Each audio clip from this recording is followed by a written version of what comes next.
Just waiting for the mic because, so you know, this conversation is going to be recorded. It means also that if you want to ask questions or intervene, please wait for the mic so we are able to kind of keep it all.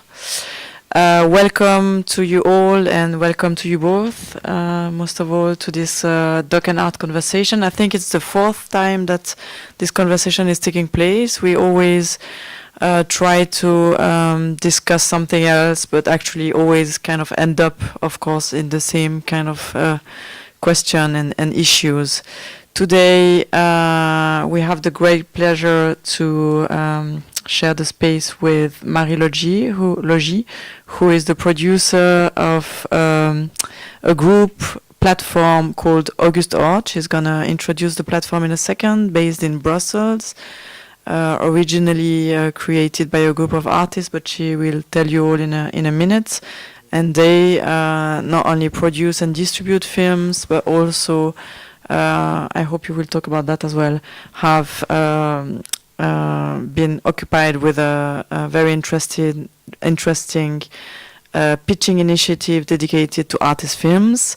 And next to her is Olga Rosenblum, who is the producer, founder, and manager of Red Shoes, Some Shoes, which is a production and distribution company based in Paris, and who will also introduce herself and her work.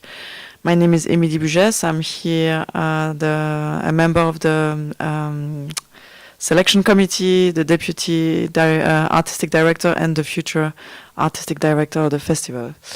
So maybe we start with Marie, then Olga. We will have a discussion, talk about production on one side and distribution on the other side, and then open up to the audience so you can also share with us your ideas, questions, and comments.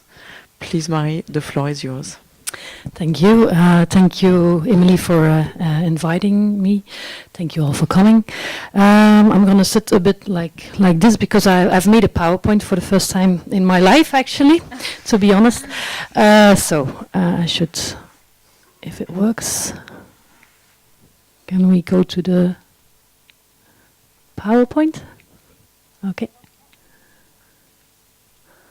Nope. Voilà. So August Orts is a platform, as Amélie indicated, for production and distribution of artist films. It's based in Brussels and it's founded in 2006. And this is the Monsieur August Orts, just to give you a very brief, and he gave his name to the street August Orts. And in this street August Orts is this building, which is an art center called Burgschouwburg, which is a Flemish name that almost no one in Brussels can pronounce. So they play with it, as you can see on their ceiling. And this art center gave us our first office. So August Orts, in 2006, it was 4 people, 4 artists that gathered around, because all 4 of them had an individual parcours of making artist films and videos, and they came to the same challenges in production and distribution. And so this is us in 2006. So the 4 artists are Herman Asselberg, Sven Augustijnen, Anouk de Klerk, Manon de Boer, and this is me. And this is us 10 years later at our 10th anniversary, which we celebrated end of last year. 10 years of August Orts, that's, it was a process of just starting. It was a formula, a platform that didn't yet exist, at least not in Belgium. But we looked at similar platforms for people working in podium and theater who had already more experience in joining forces and doing production and the distribution together. So since the beginning, it's been, so this is the timeline, 10 years, this is the productions that we made in these 10 years. And at the start there were these 4 artists, so we produce and distribute everything audiovisual that these 4 artists do. And besides this, we work with guest productions. And just first to say something about the various forms of the productions that we take care of. This is, for example, it's just a few slides to show you. This is a picture of a film by Herman Asselbergs, which also exists as a multimedia installation. This is a picture, an installation picture of a 16mm film by Manon de Boer, which is shown as an installation, looped, but is also shown digitally as a one-time off screening. This is a video piece that Anouk de Klerk, made that accompanies a Baroque concert. This is a poster of an exhibition of Sven Augustijnen in Switzerland, of Spectre, which is a feature-length documentary that he made and that was shown as well in museums, art galleries, VOD platforms, television. He had a few solo shows, so very, very various forms of distribution.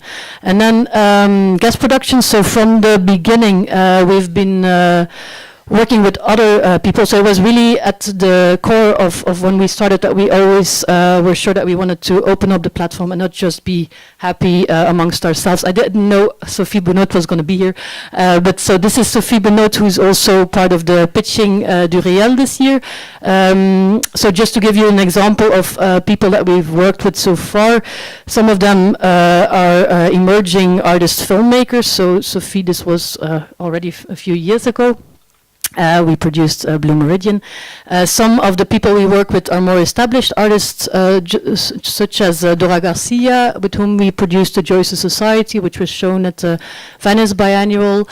Some people are based in Brussels, like a young couple from Israel, Sira Brutman and Ethan Efrat, with whom we worked on Printed Matter. And then some are based abroad, like the Danish artist Joachim Kuster. This is a still from the shoot we did last summer in Belgium.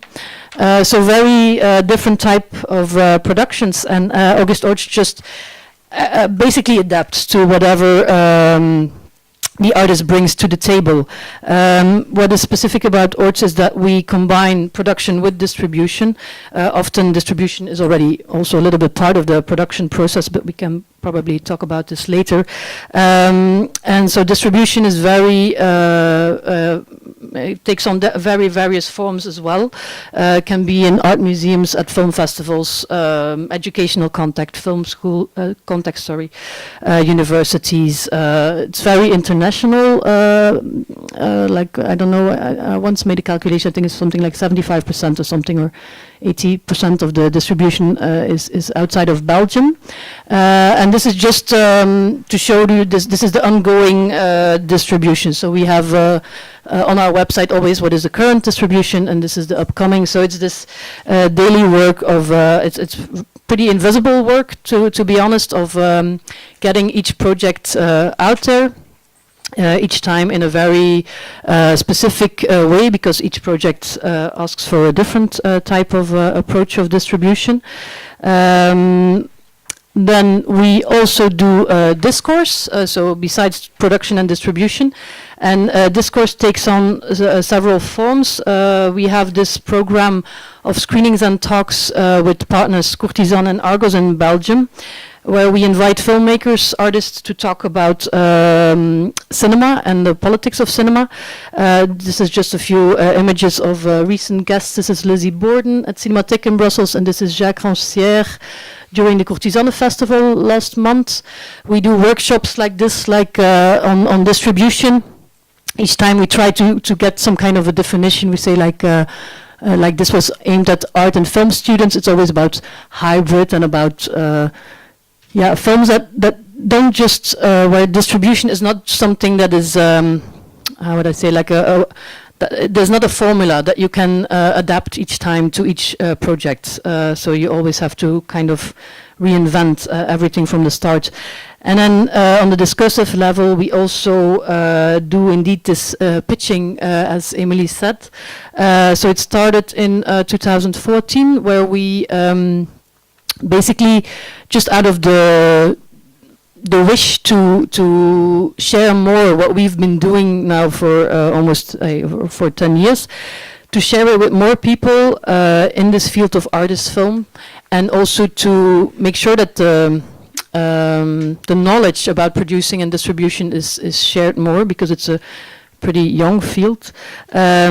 We invented, it's a very straightforward format, but something that we called On and For Production, which at the core has what we call work sessions, where we take on projects in development and we basically put together a table of people, 7, 8 people around this project in development. So you have the artist, filmmaker, and the producer.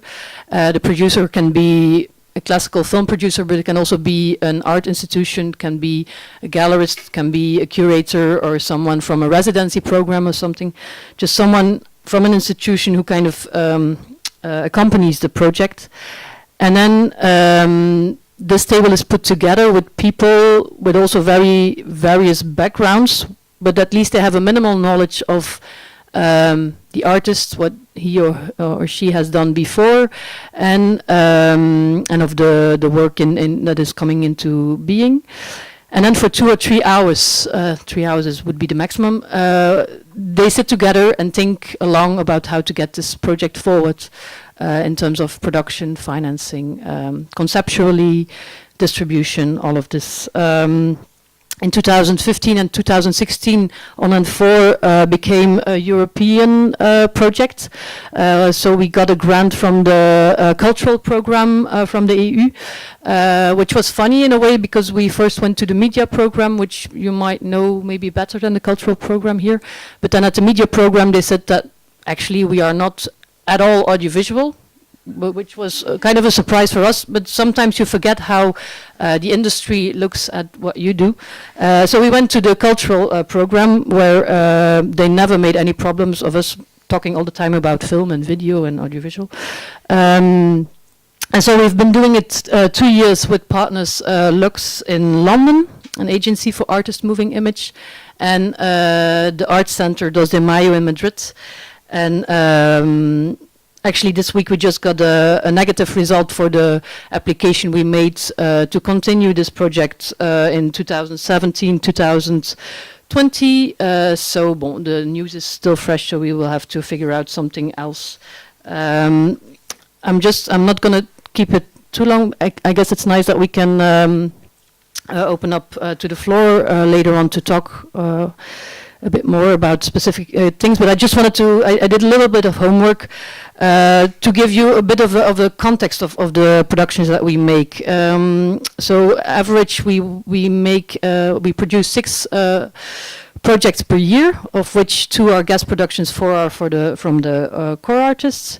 And an average budget would be, of course, there's not a thing as an average project. I'm just making it into some kind of a PowerPoint thing. An average budget would be 40,000 euros, but some projects are just made with 0, and some, like the maximum budget we ever had is 250,000, which I guess it's important to talk about as well, because I guess in terms of, if you compare it with the pitching du Réel this morning, are pretty small budgets. And what is very important, I guess, also to add is that August Orts, so the platform itself, gets structurally funded. So this is, we exist since 2006, but since 2008 we get a structural grant which covers the salary of the people working for the platform. So it's not a subsidy for the projects, it's just for the people working at the platform, which was in the beginning 1 full-time equivalent and is now 1.7 full-time equivalent. So the salaries are covered by the structural grant, and besides this we make around 12,000 a year with production fees, so we take 7.5% from the money that we find, and around 10,000 euros each year we find in distribution, which we then do 50-50 share with the artists. And then just very briefly, something to talk about later is about this whole networking thing. So some people from more film industry, they come to me and they say like, how can I just approach a museum, because it would be nice if they would just also give me some money to make the film that I want to make. And I guess what often happens is if you work in a different field, that you look at the field that you don't know so well, as if it's just a matter of picking up the annuaire, like the phone book, and that you will get in contact and things will happen. But it's actually just as it is in the film industry, very hard work. It's a lot about networking, about building relationships. So this is the list of institutions that we worked with to be able to make the projects that we've made over these 10 years. And for our anniversary, we made a big thank you to all of these partners. Voilà. So far.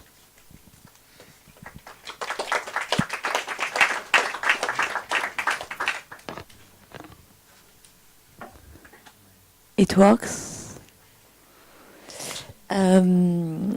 So I don't have any PowerPoint. I wanted to show you some short extracts of films and like present how I work through these images. It will be really short extracts, so I'm not sure it can really illustrate something. But through each stories, I could tell some things. Just to begin, I'm producer and founder of Red Shoes, a company which is dedicated to artist films since 2010.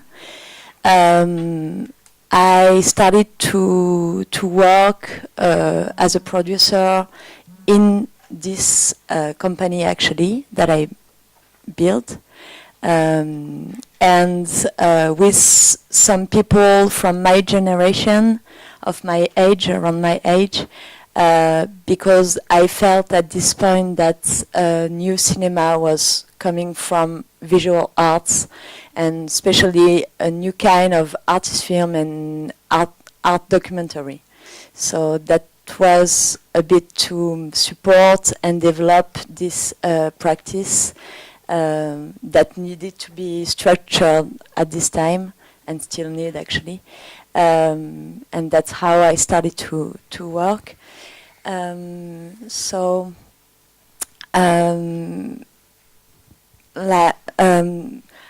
share a lot of things with Marie actually. Concerning the networks and the way we work, also like concerning the budgets, this kind of, I think we work in the same kind of context. I don't have the Flemish, how do you say, Flemish network, that's something. But most of the time, each project are on one side co-produced, but not like in the cinema or in audiovisual fields, but more co-productions with institutions and galleries, which is not the same conditions that we deal. To be really concrete, I can tell you, because maybe it's interesting for people, when you co-produce in cinema or audiovisual, each part have some parts of the rights on the work, and want to get money back, or in a way, through this percentage. When you co-produce with an institution, which is a public institution, that's not what they ask for. They have the goal, and they have some budgets dedicated to produce works of artists. So they don't ask for money back, but what they ask for is to be able or to show the work, or to even to get the work in their collection, and that is what you give to an institution. And when you work with a gallery, when an artist you work with has a gallery, art gallery, then they can also co-produce, like they can give you some part of the production budget, but then they will have the right to sell the film. So it's really, I think it's important to say that just to understand a bit the relationship that we can have as partners we have.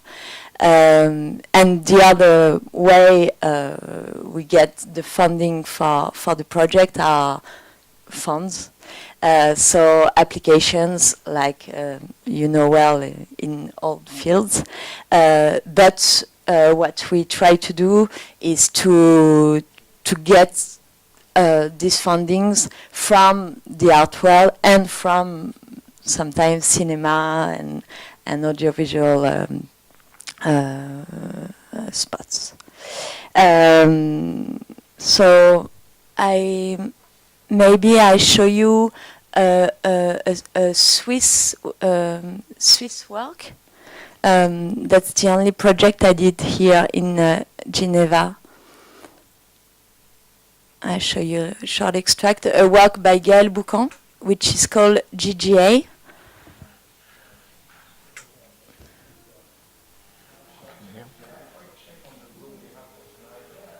Que des lingots d'or.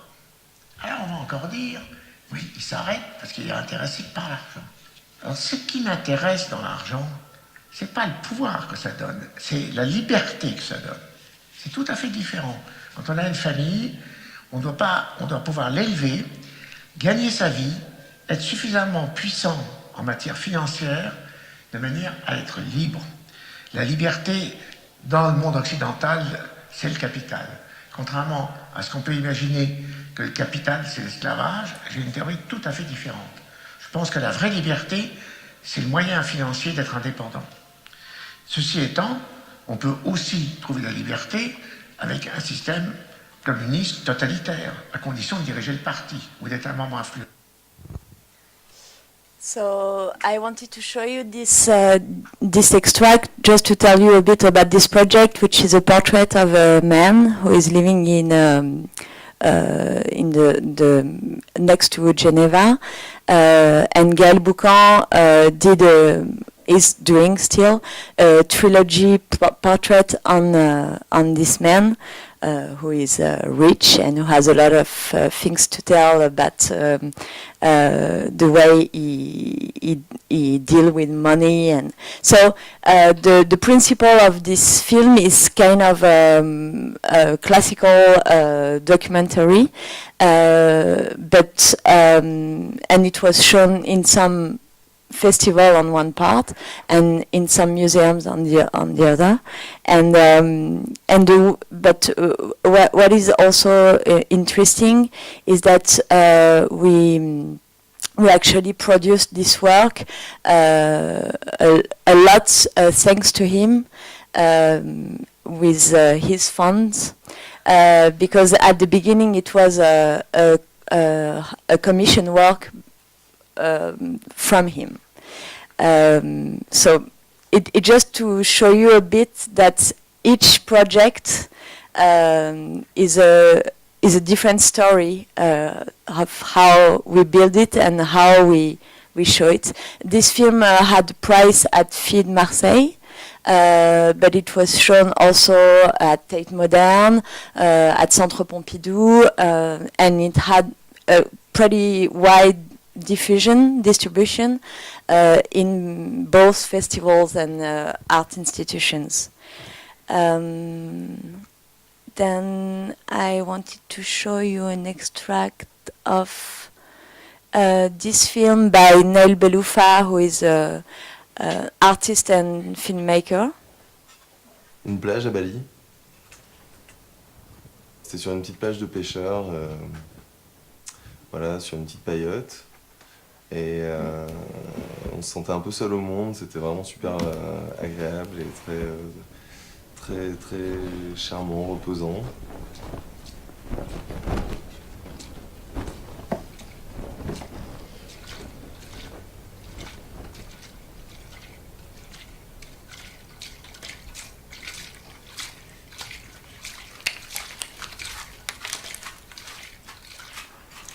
Comme vous le dites, l'essentiel c'est l'amour et non pas le mariage. Bien à vous et à votre nouvelle vie. Un jour vous rencontrerez peut-être un homme ou une femme.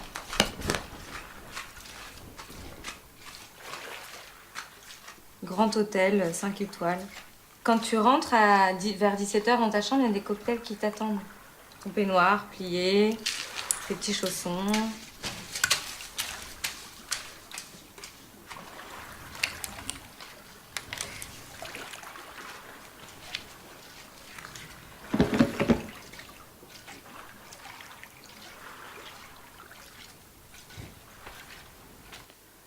I would, because I don't want to take too much time, I will stop here. So this work was produced through actually an invitation to Nail Beloufa to do a solo show at Palais de Tokyo. So all began from that.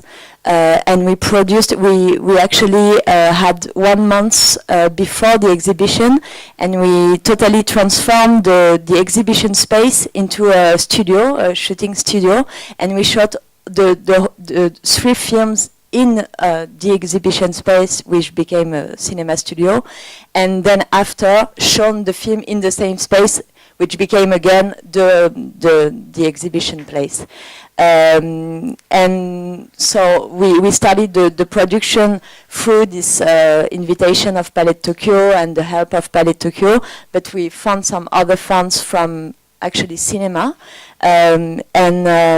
it's 3 works with only non-professional actors replaying kind of this film is replaying kind of a typical TV show, but with a really formal and sound design, really special, and to get into this critique of these forms. And I wanted to show you an extract of last work. I would have liked to watch a bit more of image because I'm more comfortable to talk with films, actually, showing the film. That's a project of Benjamin Nyon, who did an art school then Le Frénois. And in Le Frénois, he started a project which is called Hotel. And actually, this project interested TV. Arte wanted to co-produce a series from it. He did a kind of a trial at Le Frénois, and then so it was co-produced with Arte for a web series of 10 episodes, and then he re-edited it in a feature film of 1 hour and a half. It's only 3D image, and it's really interesting because it happens in a video game, which is Counter-Strike, but some kind of things change. In Counter-Strike, you have the GIs shooting the terrorists, and here the GIs don't have anything to do anymore because there is no terrorist anymore. So it's the story of a friendship between a GI and a terrorist, actually. That's I will show an extract of the last episode of the series. I put it.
I miss her. I liked her too. I always liked hens. I hated it when we had to kill them back on the farm.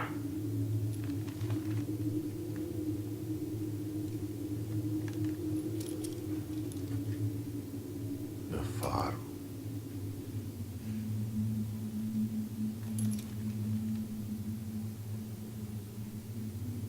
Dude, that's an excellent idea. Oh yeah. The farm, the country, just enough heads. And you? I want to travel, my friend. To see different countries, women. There's only one woman I want to see again. But will she have waited for me? I'm sure of it. And in case she didn't, a milking goat utters all day starts to bore you. There'll always be a place for you at the helm of my sailboat. I'll keep that in mind.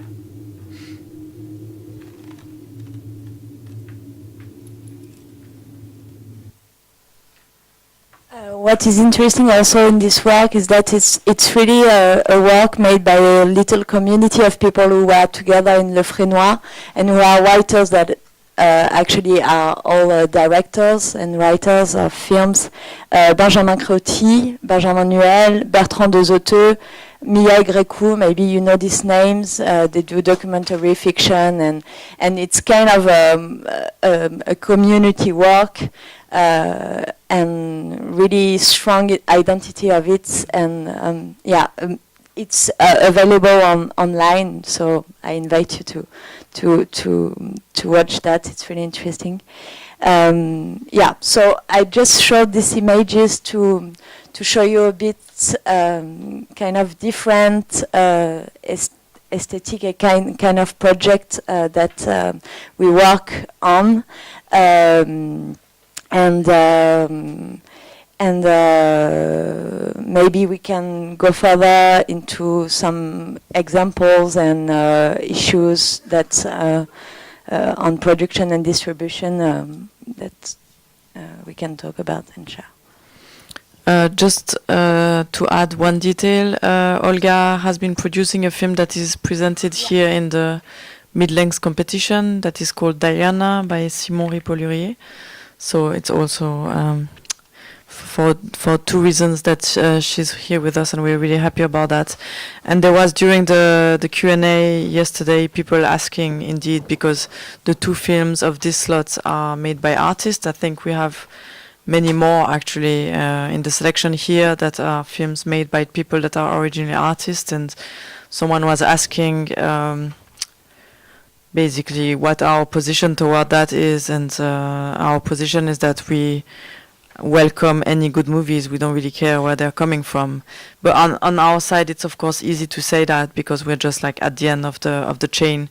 So I was wondering if we could maybe start with something that is always kind of mysterious for me. I mean, for both of you the answer is going to be different, but maybe Marie, for you in regard to the guest production, and for you in general, I'm wondering, when you look at projects, when you find or meet people, I mean, on one side, of course, there is like the question whether you think the project and the person is interesting and gonna be able to produce something relevant. But on the other side, the question whether you'll be able to find some money for that. Because, I mean, if the artist is already famous, it's, of course, kind of easy to think that you will find institution to kind of potentially give money to support the production. But if it's not the case, then I wonder how you decide whether you jump on the project or not. So maybe just to shortly explain the guest productions. So it's there since the beginning, and what is very important is that the choices of taking a project on is made by the artist and not by me, which we decided on kind of also to keep me a bit out of the loop, so that I'm not, I mean, I get a lot of questions of people with proposals, and then I can just say, you know, I don't have anything to say, you should talk to the artists. And so I can kind of hide behind them. And they are with four, so they can also like kind of hide between each other, I suppose, if they would want to. But there is the necessity of some kind of a link between one of the four artists and the guest production, or I should rather say the guest artist, because when we choose to go with someone, it's rather with a person than with a project. And then often there's like a long list of people that we can be. People can be still students. All of the artists that at Orts they teach, so we have a very strong connection to the art and film schools in Brussels or in Belgium in general.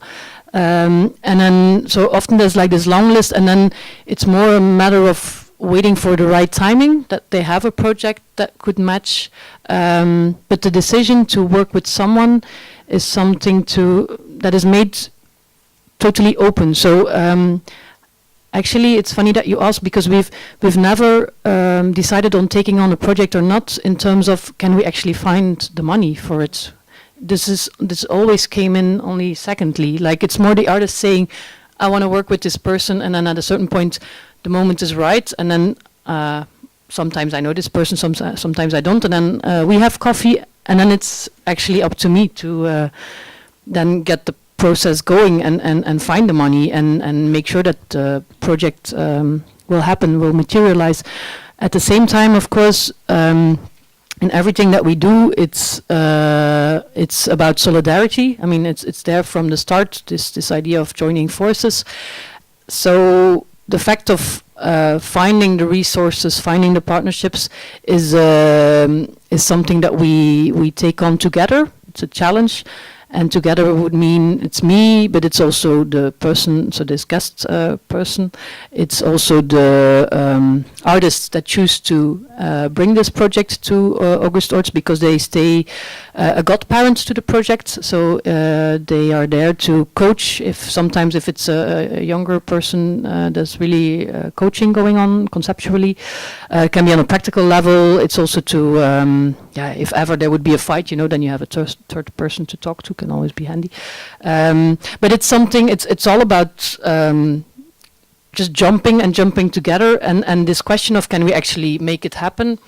It's as if it's not really there. It's more like, okay, let's do this, and then step by step, and then sometimes it takes years. We're always in it for the long ride. It's never a short thing. It's always at least 1 year to talk, to get financing, to set up pre-production, all of this, at least 1 year, sometimes more, and then 1 year of intense production at least, and then at least 1 year of intense distribution. And then also the fact that we do the distribution means that the production stays in the catalog. So, I mean, it's long term, because we are forever connected through this project that we did together, and because this distribution, that's a very nice thing with Orts. I don't know if it's just luck or if there is something in the core of the project, but that very often distribution just goes on and on and on. So it's not about this 1 year that you have and then your project is expired or something, because you've done, you're not new anymore, you've done the festivals, but very often there's like then a second round and then a third round, and then a lot of the projects just still are very much out there. So it's a very long-term relationship that we do with the guest productions, yeah. Yeah, I would answer the same for how we jump in a project. The only thing is that that can happen in the process is to more like to create some new orientations or forms of the project that we will need at some point to get some fundings, to adapt the distribution to some institution or places who are interested in the project. So that can sometimes, like the project was just a film and then it includes a performance or an installation, and that could be that is like a way, a place, and sometimes some moments that we need to agree on with the artist, and that's important to be able to at some point not block the situations into some kind of context for the distribution or for the production. So you've been kind of like working in that field of artist film production for a while, you both.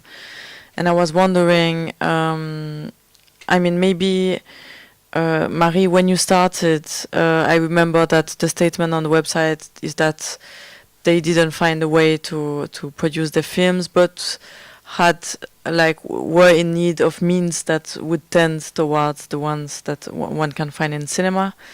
And I'm wondering how things maybe evolved over those 10 years, also in relation to the institutions, for example, the art institution. I am thinking here of like museum or contemporary art center. Like if you think that within these 10 years in your case and 9, no. Whether like artist film has changed and one kind of like understands maybe more on the art side that it requires proper needs in order to kind of take a good shape. I think maybe first to answer your question on what you also tackled was the rights issue. So this of course stays the core. It's kind of August Orts was created on a very, partly also on a very banal reason, just because you need a producer if you want to apply for film fund, for a film fund, and there is a legal structure that is needed to take on production insurance, all of this to be able to work with a crew. So the artists are. It's kind of because they don't just paint on their own at home. Making a film is a collective process, which often requires more technical needs, a crew and everything. So you to deal with all of this on your own. Of course, some people can pull it off, and sometimes it's perfectly possible. But it can be handy then to work with someone who can also kind of take some work out of your hands. And also this need for the producer to be there to do certain negotiations or to sign certain contracts, because you can't do it as just a person. So this stays one of the reasons why August Orts is there. I'm not sure about the evolution, and in these 10 years, if like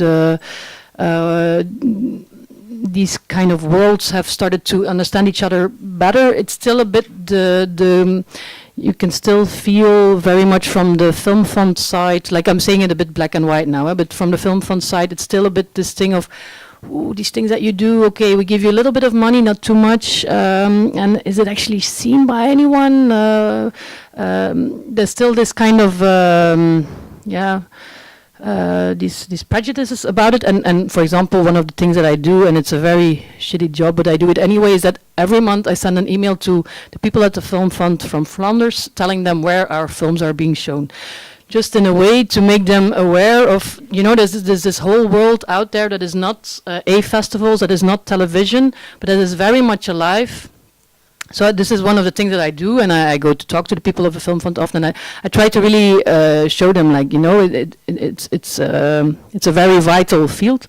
But if you consider that the overall budget of the Film Fund that is dedicated to these kind of films that are less typical documentary, fiction, or animation, the overall budget over a year is 400,000. So it does mean that you will never really be taken seriously, of course, by them, which is okay. I mean, it's also some kind of a playground, also gives you a certain kind of freedom to be small, so I don't want to just be complaining about small budgets.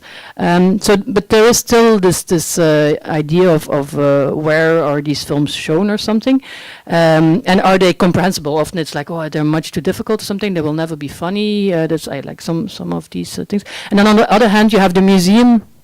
Sometimes with commissions that you get is that they say like, we give you, I don't know, let's say 5,000 for a commissioned work, and then it's not enough. Because they just underestimate the cost of making films, and then they're like, oh, but we have a projector or something, so we will be able to show it, but they're not thinking about the actual conditions that you need to show the work. And so But on the other hand, what I do feel, I don't know if it's just for Orts or if it's a general thing, but in these 10 years of being, we have built a big community. And this is like really great. When we celebrated our 10th anniversary at Beurschouwburg again in Brussels, it was really great to see how many young people were there, people that we know, that we advised, that we worked with, interns. And I kind of have a feeling also like when we do the Descent talks, where we invite filmmakers, artists to talk about cinema and politics, for example, the audience has really grown a lot over these 10 years. So I don't know if it's just a coincidence, but I have a feeling that the public attention, at least, or like the audience attention has risen over these years. Yeah. And one should add as well that the fact that you created that group has had a lot of influence on Brussels, since now there are several groups of film artists who have kind of like gathered in order to be stronger and be able to produce their work as well. Yeah, there's now in Brussels there's Jubilee as well as a platform. Then we have in Antwerp, we have Escoville, which are all similar platforms of artists just joining forces to produce and distribute. Yeah. Olga, I think you've been also actually quite an early example of someone who committed to that kind of work. Do you kind of also get questions from people who try to also produce that kind of works and don't know how to proceed, or? You mean artists or No, I mean people? Like really producers who want to start kind of working with artist films and are a bit. Not so many people want to do it because they know how hard it is, and no, but yeah, for sure, I think that what happened in art school. Art school gave more place to artists to do films and more technical means and all that. So I think that grew. I mean, I don't know what you think, but yeah, I think, and that's why also I think there is a real community around artist film, which is true also in Paris at least. That some people and that artists feel more free to do some films, but for sure fundings and didn't really follow for the moment. I mean, it's still so hard to have the CNC for this kind of films, and it's it's also strange because you see also a lot of programmers in festival who are interested in this. I mean, in these works, and in what goes out from art schools. Yeah, but still, it's like people who have the money don't really follow. But it can. I mean, it can be built also in some other way. But what you were asking is if the situation has changed from like on the production.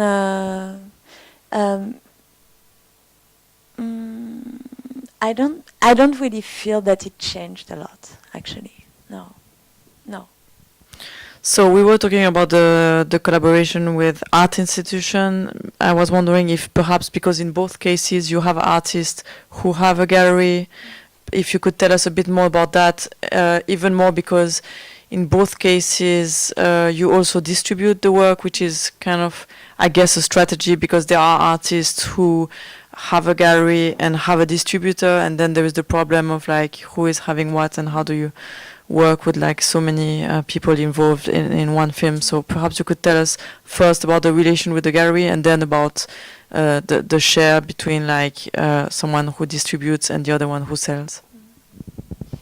Me, I really experienced some bad experiences with galleries at the beginning when I started to work, and especially I wanted to like also sell some film as a gallerist.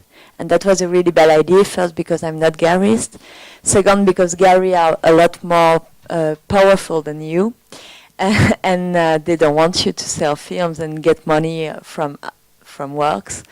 Perhaps we could just say for people who are Yeah. really coming from the film side Yeah. that how how you sell works a a work. gallery? Yeah. A gallery works without any contracts with artists. It's really like only some oral deals, and the work. It's really easy. It's 50%, 50% for the gallery and for the artist, and they also sell video works of artists. The same for good galleries, they help the production, and for some other, they even don't fund the work, but they still have 50% on the sales. So it's really something. It just like it used to be that since ever, and it's something that is like just an agreement in the art world, and it works like that. And when you come from the cinema with a lot of contract and a lot of things that are really clear and try to be fair and all that things and all this contract on the rights and the complexity of that, it's really hard to make them accept that there can be some rules actually. So finally, after few experience and what I do most of the time on the production, I ask the gallery to put the money in the budget, a percentage of the budget of the film, and then we don't have to deal anymore with them after that. And for the distribution, I keep the distribution right, or another co-producer or distribution company that is on the film. So we do the distribution in all the audiovisual and cinema field, also for screenings in museum, in art centers, for all the screenings, and they keep the film as an object, as an art object, as an artwork to be sold to collections. In an edition of like several copies. So yeah, and that this film becomes as a photo or an edition of several copies, which is told from the beginning. Like most of the time, it's from 3 to 10 copies, and they sell it. So it depends on the quotation of the artist. It can be cheap, it can be really expensive. For example, to give you an example, the film I showed you of Neil Beloufa today. In the art world, his films are really expensive. Like it can be sold like 100,000 euros for a film, but most of the time, films cost like in between more like 10,000 euros and 50,000 euros per edition. Yeah. It's strange to imagine. I mean, I know that it's strange. I just wanted to add, in my experience, I don't know if you have the same, but the art market for moving image is very small, like compared to, or maybe it's just artists I work with, but for us it didn't change in 10 years, but I think for video in art market it changed a lot in 10 years actually. Yeah. For young artists now, they are really like, they make accept to the art market that video can be expensive and can be sold. I guess we were lucky, like some of the artists at Orts have a gallery, some don't. What was very clear in the beginning was that we would never sell because especially also of the structural grant. So as the platform is subsidized, it would be illegal for us to go into sales because it would mean that we would kind of destroy the market or something. So we never do active sales. When there is a question for a sale, for a purchase from an artist that doesn't have a gallery, we just handle the administration. We get an administration fee of 7.5%. The good part of Orts is that also the artists that do have a gallery have a very nice gallery. Jan Mot in Brussels, who's like always involved in every production that we start. We sit together to see what he can bring on, what we can bring on. So it's really again about the solidarity. In terms of distribution, Mostly it was in the beginning, I guess, when August Orts also was not so well known as being also a distributor, but Jan Mott Gallery just sends the requests that they get to us, and we just handle distribution. The only type of distribution that the gallery really keeps in hands is things like Documenta and like the really solo shows and the more prestigious things, because this is like the network that they have built on all over these years. What is nice also about Orts is that because there is a gallery involved, is that it's a very open process, because indeed I think it's very important that this whole shady gallery system, it's very important to just talk about it and just to know what the price is. And actually with the artists that I work with, the price is always based on the production money like that was needed to make the film. And so we keep track of the sales. Even if it's not something that we're active in, I think it's important that we know, because also in terms of the film fund, again, like I said, like this every month, this email of where the films are shown. What I also do is that I give the film fund the information of the sales, because they have this image of Damien Hirst things like very rich artists, and they think that that the artists we work with are like getting rich by just making a film from time to time. And then we show them like over all these years how many income the artists make out of sales, out of production, out of doing the edits of their films and everything. And I guess, like for example, for Manon de Boer, who's then one of the maybe the most famous from our group, it's a few thousand euros a year. I mean, it's something you could never make a living out of this. And I think it's important, this kind of information, to pass it on to destroy this cliché of getting. Yeah, I'm sorry, I was really talking about the more expensive, but actually, yeah, most of the time it's really hard for artists in the art world who are doing film to survive. Actually, it's really tiny sales, and not often at all, because even if you have 5 editions, it's sold in 10 years or something. And so yeah, it's really, and they give a lot also, like what is important maybe to say in the relations between like the producer and the artist compared to the relation to the director and the producer. I think we are a lot more co-producer actually with the artists, and we have kind of more like for me, for example, I don't ask for all the rights of the films. The artist gives most of the time a lot of time in production also, because also it's a way they are used to work. I mean, to do on their own and to so yeah, it's I didn't want to say that artists are really rich and and successful in money with their film, and no, it's not so easy, of course. Were you finished, Marie? Or? Yeah, exactly. I was just gonna say that I know I'm aware everybody has questions, so let's do that. There is a mic. It'd be great if you could just like, there is one question here, and then we can open up. Hi, so excuse the ignorance, but like, what's the difference between an artist and a filmmaker? Like for you personally, because Another error. Yeah. No, it's. I mean, I didn't want to, because sometimes you can start a debate with first putting the terminology right. Yeah. I know. I guess. I really didn't want to do that, actually. Yeah, me neither. Yeah. No, because it's really complicated. We always end up saying, okay, but is it a question of like what you studied? Is it a question in which framework you're showing your work? It's really difficult to kind of. yeah. But so far it seemed like the main difference that was yeah. expressed was it funding, which seems like a funny way to No, define yourself. I'm talking funding because I thought it was something that you might think interesting. Because normally we don't talk funding a lot. Actually, we talk about all other stuff except for funding often.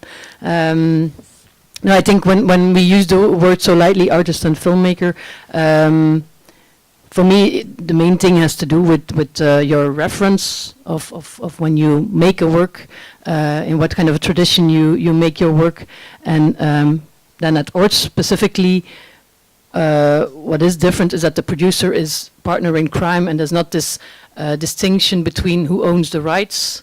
And very often, for example, I mean, I'm not saying it because that this is the way because they are artists, but how it is at Orts, for example, is that very often the project isn't really defined very clearly in the beginning. You don't know the duration. It can go still in many directions. Sometimes the project only becomes clear very at the end of a process. And that often for an art institution, this is not a strange way to work. While if you would go to a film fund, they would be like, where's your scenario? Where's your, what will we see on the screen? Though there is the same problem with documentary filmmaking, of course.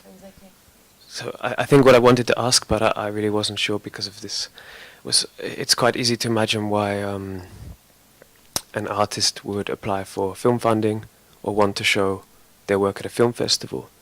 What reason might a filmmaker want to look into arts funding or arts distribution? Only if they want to have their work in an art context. I mean, that's the only reason why it would make sense. I mean, I mean, it's a question of also like what you do like daily of your life. Actually, it's like some people I work with, for example, they don't do only films, and they do some kind of other work, some other kind of works. So maybe they have less project in a year or in 10 years of films because they do also other things, or they are working on the film in the same time that they are working on the sculpture. So it's some kind of also of working methodology that are not exactly the same, and a daily just but for your question, I don't know, maybe at some point a filmmaker also wants to do some other kind of forms for his project. I don't know, that can be.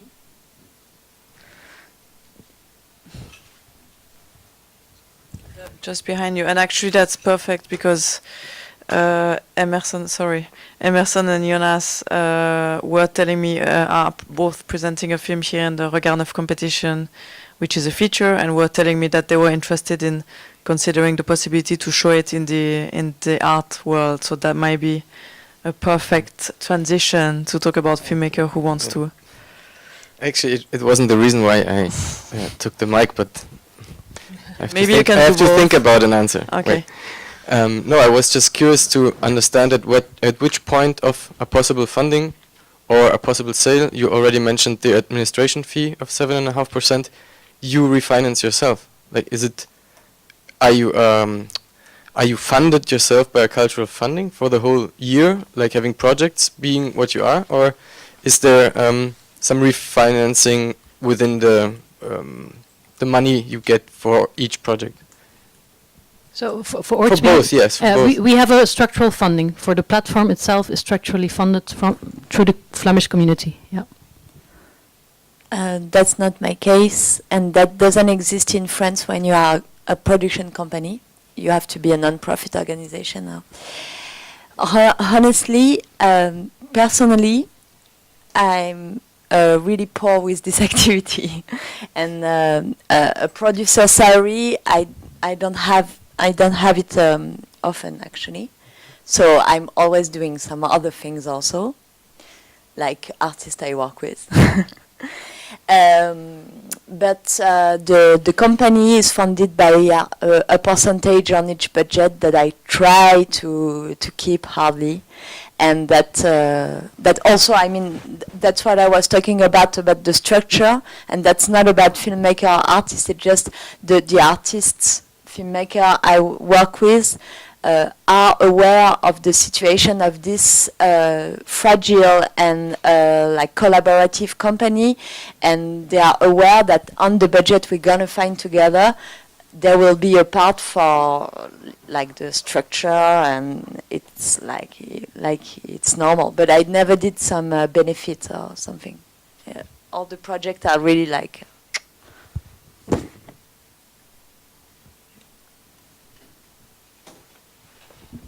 Maybe I just can add, because you gave this hint. I would say it's a kind of different space. You can show your work, and I mean you can have multi-screen. You can have a 24-hour film running. I think this is the reason why it could be interesting if you want to extend your work at a certain point. And I think another point is like also, if you know filmmaker Aaron Farocki, for him was at a certain point a necessity to go to art spaces because television wasn't showing his work anymore. So it was just the only possible way to get an audience. And I mean, this happened now also to filmmakers like Pedro Costa, who's showing in the Venice Biennale, the art Biennale. And yeah, I think it's just an interesting and open field. So. Thank you.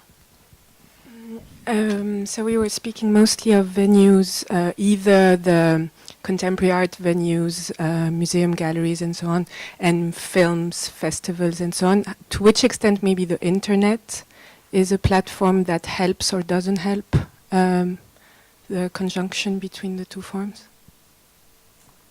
We have no experience with this, so I couldn't. Some films I produced, like which are more documentaries, they are on some internet platform, VOD, and all that. But also, I think you collaborated. There are few initiatives of web distribution and diffusion. Actually, in all film, yeah, it has to be done now, I think, by all of us to explore more some forms of showing film on internet. But there is a really good website which is called Vidrome, which was built by Andrea Lissonnet, who is a film curator of Tate Modern, and Philippa Ramos, who is a chief editor of Art Agenda Efflux, which is a website and on art critics and art reviews. She is doing also some other publishing activities, and Vidrome is a programming platform of artist films. And each month you can see another film, which is programmed only for 1 month, which is accompanied by text by an art critic or a film critic or a film programmer. Emily wrote a text on it, and that's really good. I mean, also because they really thought about the design of the website, which is really good, and it's really interesting programming, and yeah, I guess you already showed something. We did it. I just didn't. Was this your question? Because I mean, it was. I was wondering. I know about Vidrome, but I was wondering also how, for example, Vidrome is functioning financially. Well, that's why I didn't mention it, because you don't get a fee to get your film on Vidrome, for example. So, I mean, it's true. It's a very nice context, but financially, it's like really zero visibility. Well, we got an ad in Moose magazine in return. Yeah. That would like eternal. Yeah, exactly. They don't fund an economical model or something. No. It's a bit like an audiovisual magazine in a way. Yeah, or like a collaborative platform where you can share films for free. Are there more questions? Well, maybe Marie. Sorry. No, I just had actually. I was actually just to follow on the internet. I know there is this, I think we all know, emerging, interactive documentary whole scene, which is combining more the documentary or filmmaking, storytelling with the like design and prototyping and all these things. And I think it's kind of like another hybrid, like working with designers. And I was wondering if you have an experience, but you kind of like answer this, that, yeah. But I think this is also like a platform to like also come back, because lots of work are installations, like they are web platforms, but then they also can be shown as installations in like a physical space. So it's the same, like going back to the art institutions for distribution.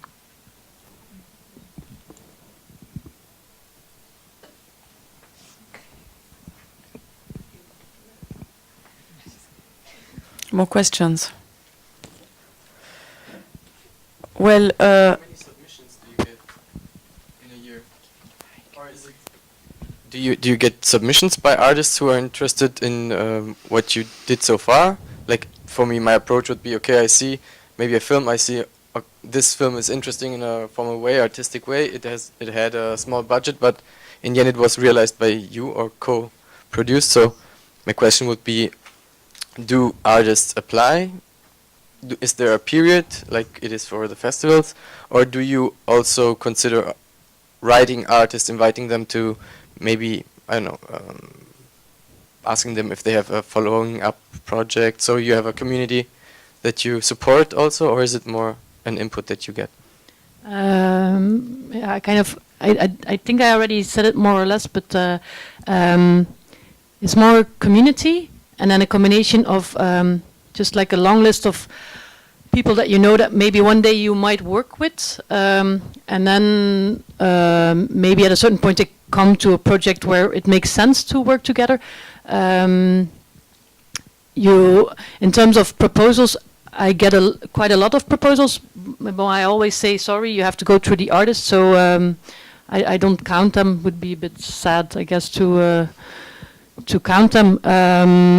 But I do feel that there's, I mean, if anyone wants to become a producer of artist film, it's like there's lots of work to do. That's like no problem. Yeah, exactly. Yeah, me, it's just like a community of people, and then you're known to be able to produce this kind of films.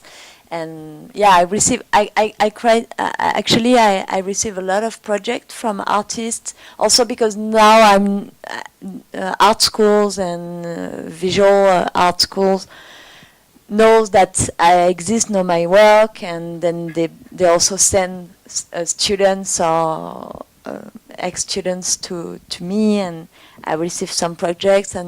But then how you decide to work on a project, to tell it again, there is no list of points that I have to check to decide. For example, like Raya Martin, you know, the filmmaker Raya Martin.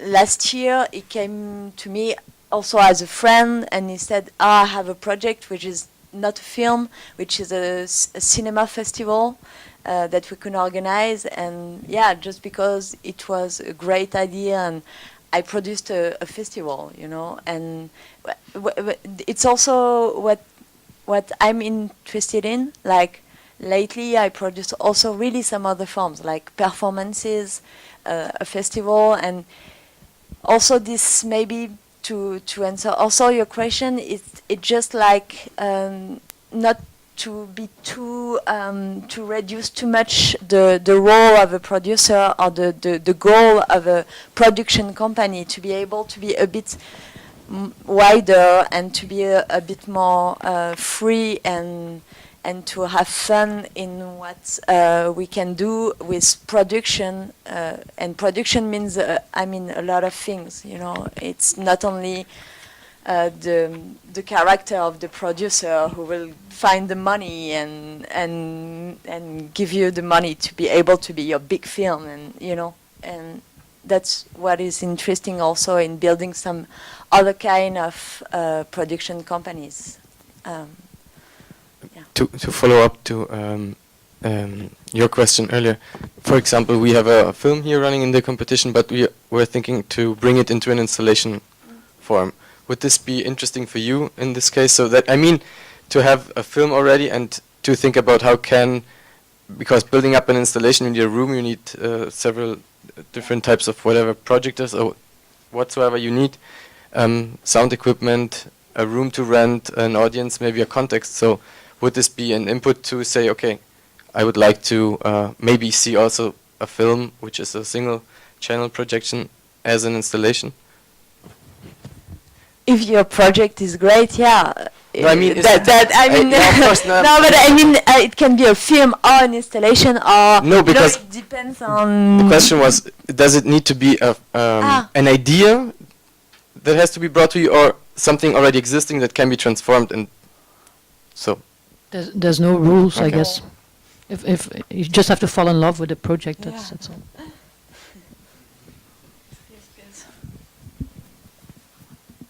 I don't have so much of a question, it's more a remark. I noticed that when you are a filmmaker, and I'm a filmmaker, and you try to do something outside of your box, people are always wondering why.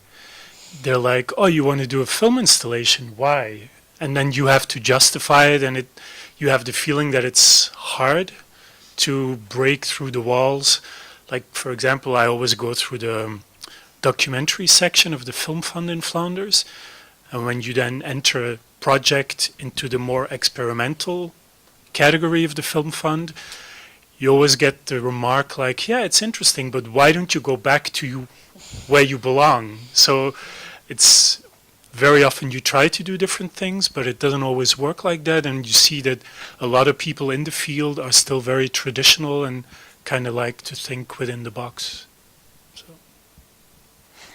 Yeah, and it's a bit like everywhere, you know, like in art institution, as in cinema festival, as all kind of institutions and worlds, you have the artist that work, and you have the filmmaker that works, and you have the, you know, like there are some fashion artists and fashion filmmakers that are all in all the festival and in all art institutions. I mean, yeah, it's always hard to open some doors.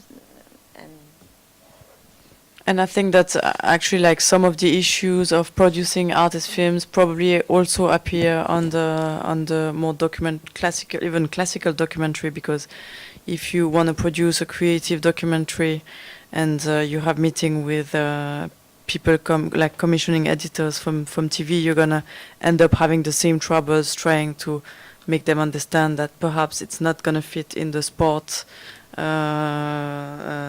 slot, but still it's gonna be an interesting movie. So I think that anyway, when you want to do something that is outside of the box, as you say, there is always a struggle to make it kind of like. At the same time, there's some examples now that you can say Apichapong is doing it, Faroki did it. I mean, that's the good thing. Like the more names that you can just throw on the table to make it evident that it's just a natural thing to just go from one label to the next. Sorry.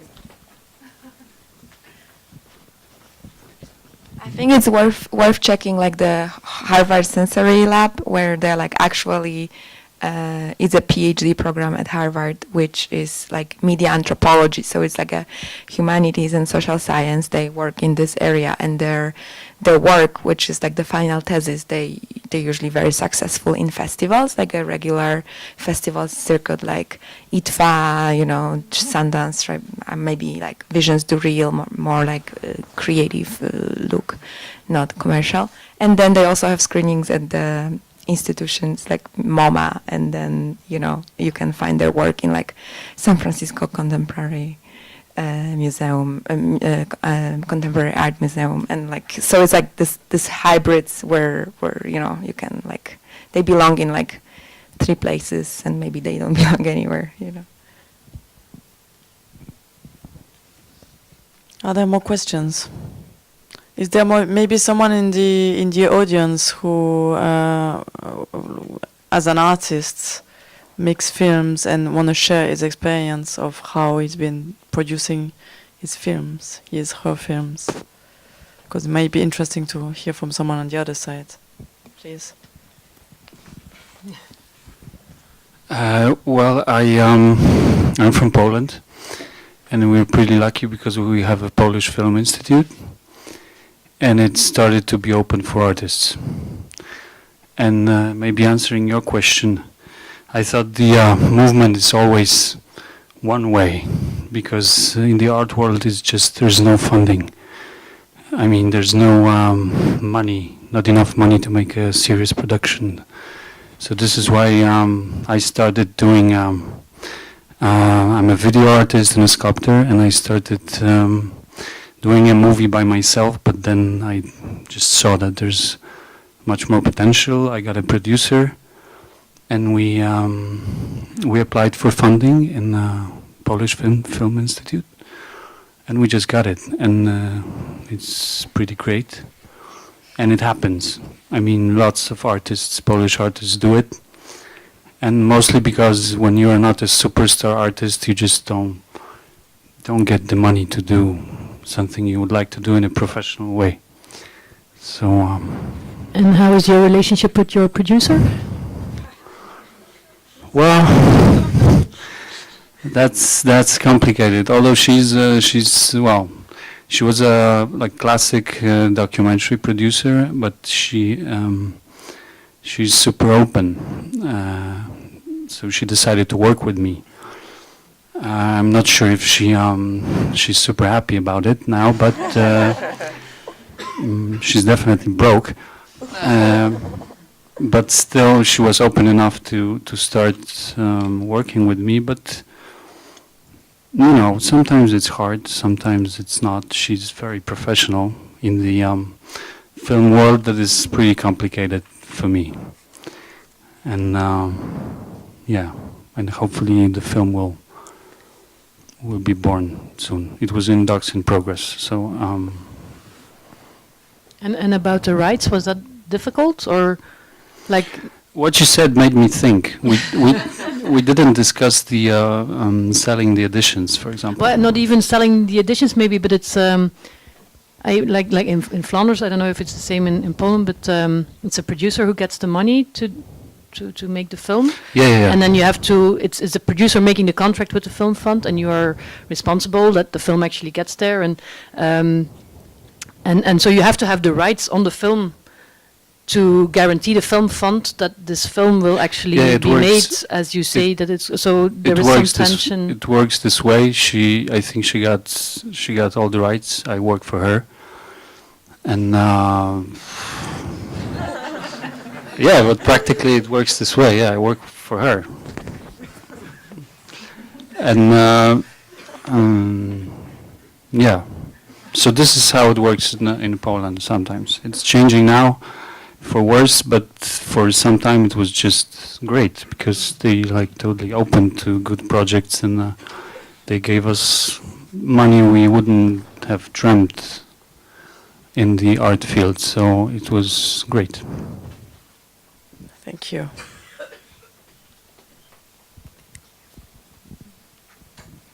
Hi, I'm Pinpin. I made a film called In Time to Come from Singapore. Which is here in the main competition, which is here in the main feature lengths. Yeah, I mean, I'm very happy to get selected in this festival, but in my mind, I keep thinking that it's actually an installation. So I feel as if I'm in a wrong place all the time. I know it's kind of a reverse thing of what you're all talking about, but that's the feeling that I'm feeling right now. Which is not to say I'm not happy to be here. I'm very happy to be here, and I'm very happy that I have a captive audience, and made to sit a film without any dialogue. But anyway, that just something I wanted to share, that as I sort of drift through this festivalscape, I'm having really interesting mixed feelings. That I somehow feel that I'm actually. I could be in another place. Yeah. But you could be both here and in another place. I mean, that would be actually ideal. Yeah, that would be ideal, except that I don't have any networks in that world, you see.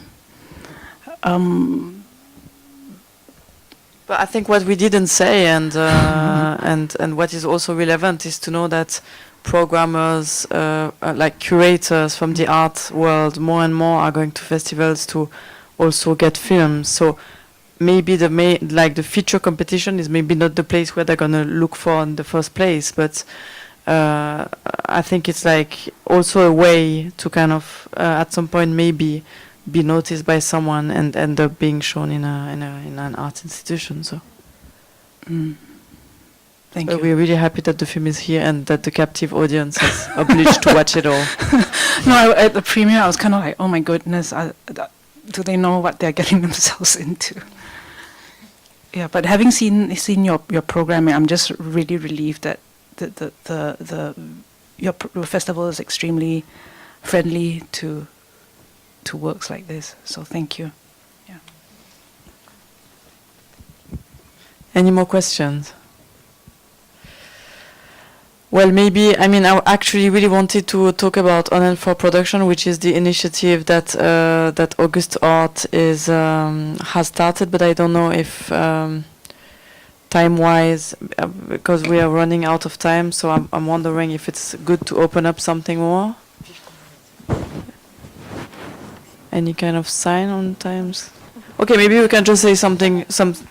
No, we can't. 15 minutes. Okay, so let's be efficient.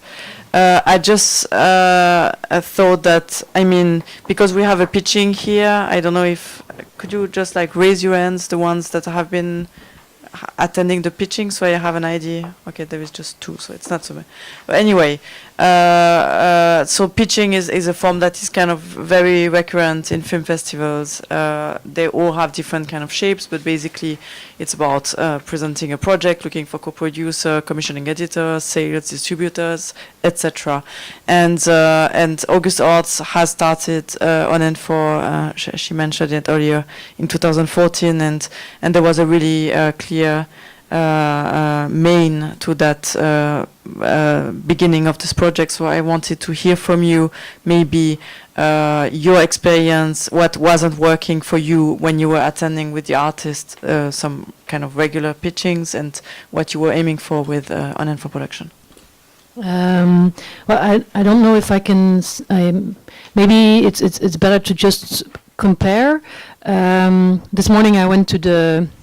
Just to as an observer to the pitching here, which was very interesting because I don't have so much experience with classical pitching, and well, the main difference maybe is that so the pitching that we organize for artist films is, as said, it's this round table. You take 2 to 3 hours to talk about a project. The setting in the room is very horizontal, so there's not really, like here it's, I think it's maximum half an hour, the people, or is it 20 minutes? 20 minutes, I think. Okay. And 7 minutes at the beginning to pitch. Yeah, that's also something that we do. So before the projects are split up in private groups, there's this public moment where people talk about their project, and that's practically the same. It's like I hear it's 7 minutes. We do it. I think it's 15 minutes or something that you can talk about your project, and then so you split in groups. And then the difference is that with us it's a longer time, but you get to see less people. So there's like an advantage and a disadvantage. Then the setting in the group is very horizontal. There's not a moderator with us. Everybody around the table presents him or herself. It's a very open talk. It can be very conceptual. Sometimes it can be very practical about shooting in a certain area, for example. It can be strategically, like really picking each other's minds on how can we get this work presented in these type of institutions. It's also about the ambitions of the artist, where he or she wants this film or this work to be shown.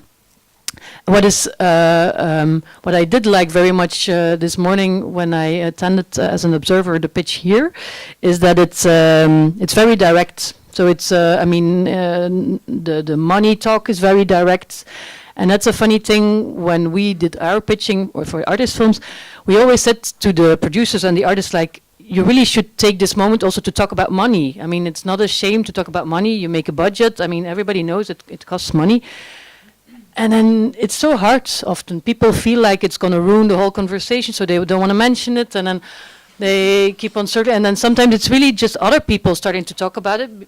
And it, yeah, so this is something that I really find very refreshing, that it's here. It is very open about money. It's also very precise on the rules. Like in the talk, for example, this thing said like, if you have arte, you can't do this, and like explaining how all of this works, which is really nice, because then you get to share this type of knowledge. I think that's really important. But of course, the one of the main differences is the people around the table. Here you have the sales, you have commissioning editors. Commissioning editors. You have distributors, co-producers, and when we put a table together, it's more often people, curators, people from a museum, from an art space, sometimes also co-producers potential. And what is also maybe a bit different, I'm not sure, is that normally when we put a table together is that they have a minimum of knowledge of the previous works or the previous presentations that this artist has done before.